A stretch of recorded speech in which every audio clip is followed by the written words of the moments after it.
Ready to move in premium triplex villas at Bachapalli APR projects.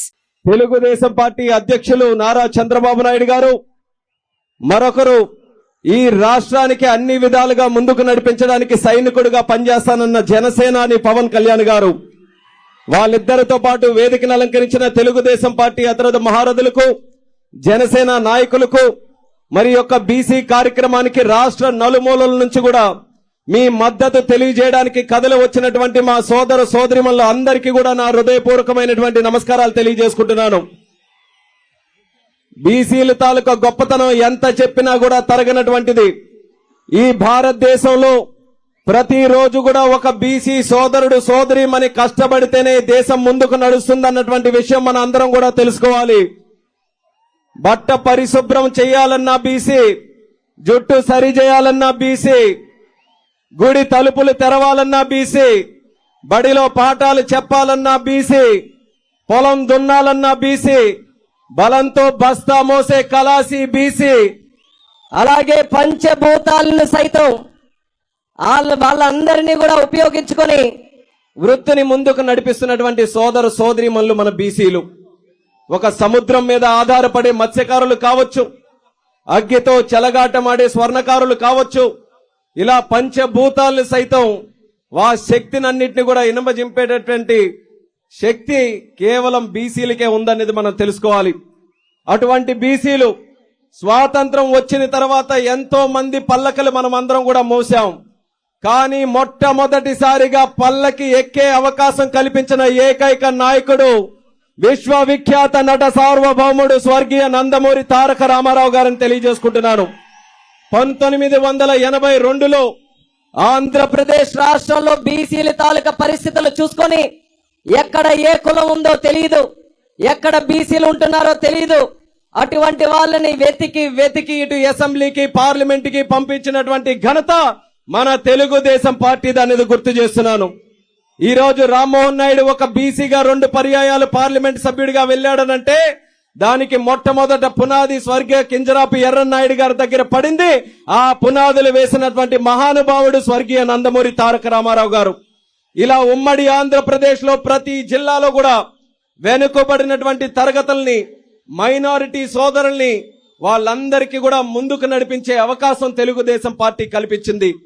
అటువంటి ఆ యొక్క సిద్ధాంతాలను ముందుకు నడిపిస్తూ చంద్రబాబు నాయుడు గారు కూడా ఎన్నో కార్యక్రమాలు మన అందరి కోసం చేశాడు. 2014 నుంచి 19 వరకు మనకి విద్య పరంగా, ఉపాధి పరంగా ఎన్నో కార్యక్రమాలకి ఆయన శ్రీకారం చుట్టి కోట్ల రూపాయలు ఖర్చు పెట్టడం జరిగింది. ఒక విదేశీ విద్యా పథకం ద్వారా మనలాంటి పేద బీసీ కుటుంబాలు కూడా విదేశాల్లో వెళ్లి చదువుకోవాలనంటే ఆ అవకాశం చంద్రబాబు నాయుడు గారు కల్పించారు. సుమారు 3700 కోట్ల రూపాయలు బీసీ కార్పొరేషన్ల ద్వారా లోన్లు అందించి మనం ఎవరమైనా సరే ఆర్థికంగా బలపడాలనంటే ఆ సౌకర్యం చంద్రబాబు నాయుడు గారు ఆ రోజు కల్పించారు. అలాగే ఎన్నో కార్యక్రమాలు ఆదరణని కొని ఎన్నో అలాంటి కార్యక్రమాలు, పథకాలు మన బీసీల కోసం చంద్రబాబు నాయుడు గారు ఆ రోజు అన్ని రకాలుగా కూడా తోడ్పాటును అందిస్తూ ముందుకు నడిపించడం జరిగింది. అయినా సరే ఒక్క అవకాశం చెప్పినటువంటి దుర్మార్గుడు జగన్మోహన్ రెడ్డి 2019లో వచ్చిన తర్వాత అత్యధికంగా నష్టపోయినటువంటి వర్గం ఈ రాష్ట్రంలో ఎవరైనా ఉన్నారనంటే అది మన బీసీలమే అనేది మనం అందరం కూడా గుర్తుపెట్టుకోవాల్సినటువంటి అవసరం ఉంది.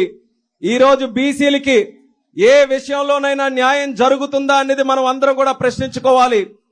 ఆ రోజు జరిగినటువంటి కార్యక్రమాలు ఏ ఒక్కటి కూడా ఈ రోజు కొనసాగకుండా సుమారు 74,000 కోట్ల రూపాయలు బీసీ సప్లాన్ నిధులుంటే దారి మళ్లించినటువంటి దుర్మార్గుడు ఈ జగన్మోహన్ రెడ్డి అనేది సభ ద్వారా తెలియజేస్తున్నాను. అలాగే ఎన్నో కార్యక్రమాలు, విదేశీ విద్యను ఆపాడు, లేకపోతే మనకు కావాల్సిన ఆదరణ పథకాలు లాంటివి ఆపాడు. బీసీలకి కేవలం 54 కార్పొరేషన్లు ఏదో చేశామని బడాయి కొట్టుకుంటున్నటువంటి నాయకుడు కనీసం ఆ కార్పొరేషన్లకున్న చైర్మన్ల దగ్గరికి ఆ బీసీ సోదరులు వెళ్తే కప్పు టీ ఇవ్వడానికి కూడా డబ్బులు లేనటువంటి కార్పొరేషన్లు ఇస్తే ఏంటి, లేకపోతే ఏంటనేది కూడా జగన్మోహన్ రెడ్డికి సందర్భంగా ప్రశ్నిస్తున్నాను. అటువంటిది ప్రజలు మీరందరూ కూడా తెలుసుకోవాలి. బీసీలు నమ్మితే ప్రాణం ఇస్తాం, అదే నమ్మకం ద్రోహం చేస్తే తాట తీసి నార తీస్తామనేది కూడా మనం రేపు ఎన్నికల్లో మనం అందరం నిరూపించాలి. దానికోసమే, ఆ చైతన్యం కోసమే ఈ రోజు ఈ సభ నిర్వహిస్తున్నాం. దయచేసి బీసీలు మీరందరూ కూడా నడుం బిగించి పోరాటం చేయాల్సినటువంటి అవసరం ఉంది. ఎందుకనంటే మళ్ళీ మాయ మాటలు చెప్తూ ముందుకు వస్తున్నాడు. ఏమని? నా బీసీ అని చెప్తున్నాడు. అసలు నా బీసీ అని చెప్పుకునే అధికారం ఆయనకుందా అనేది ఈ సందర్భంగా అడుగుతున్నాను. పార్లమెంటులో ఉన్నారు, అక్కడ ప్యానెల్ స్పీకర్ గా అవకాశం దక్కితే లోక్సభలో ప్యానెల్ స్పీకర్ మిథున్ రెడ్డి గారికి చేశారు. రాజ్యసభలో ప్యానెల్ స్పీకర్ అధికారం వస్తే అక్కడేమో విజయసాయి రెడ్డికి అక్కడేమో ఆ పదవిని అప్పచెప్పారు. అదే తెలుగుదేశం పార్టీలో ప్యానెల్ స్పీకర్ కాదు, స్పీకర్ గా అవకాశం వస్తేనే దళితుడు బాలయోగిని కూర్చుంచినటువంటి ఘనత మన తెలుగుదేశం పార్టీదని తెలియజేస్తున్నాను. ఒక కేంద్ర మంత్రి అయ్యే అవకాశం వస్తే ఆనాడు బీసీ నాయకుడిగా ఎర్రన్నాయుడు గారిని కేంద్ర మంత్రిగా చేసినటువంటి ఘనత మన తెలుగుదేశం పార్టీదనేది నేను గుర్తు చేస్తున్నాను. అటువంటిది నా బీసీ అని చెప్పుకునే అధికారం ఈ జగన్మోహన్ రెడ్డికి ఉందా అని తెలియజేస్తున్నాను. నా బీసీ అని అంటున్నాడు. మరి అమర్నాథ్ గౌడ్ 9వ తరగతి చదువుతున్నటువంటి ఒక బీసీ బిడ్డ నిర్దాక్షిణంగా చంపేయబడితే ఏ ఒక్క విషయంలో కూడా జగన్మోహన్ రెడ్డి పల్లెత్తి మాట కూడా అనలేదు. నా బీసీ అనే అధికారం ఆయనకుందా అని సందర్భంగా ప్రశ్నిస్తున్నాను. ఇలా చెప్పుకుంటూ పోతే ఎన్నో ఉదాహరణలు ఉన్నాయి. ఆ ఉదాహరణలన్నీ కూడా ఈ రోజు మన కళ్ళకు కట్టినట్టుగా కనిపిస్తున్నాయి. దానికి బీసీలుగా మనం అందరం శిక్ష విధించాల్సినటువంటి బాధ్యత మనందరి మీద ఉంది. అందుకే రేపు ఎన్నికల్లో మీరందరూ కూడా చైతన్యవంతులై ఉత్తేజవంతులై ముందుకు రావాలి. ఒక్క విషయం మీరందరూ కూడా గుర్తుపెట్టుకోండి.